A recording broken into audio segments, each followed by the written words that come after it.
the occasion of the 30th anniversary of a hospital is in many respects a landmark. Unlike any other institution, any other enterprise that you might want to think of, a hospital is very different in the sense that it is integrated with the life of the society that it is embedded in. And what it is today, there is a tremendous difference in what we were doing 7 years ago and what we are doing today.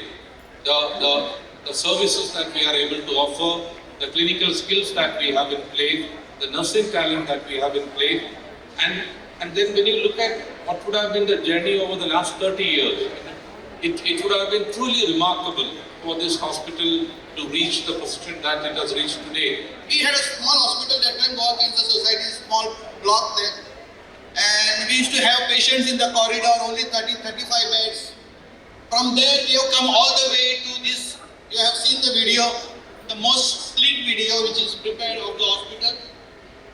And myself as an oncologist, I am extremely happy. I am extremely happy because I have seen, because we had just a cobalt that time.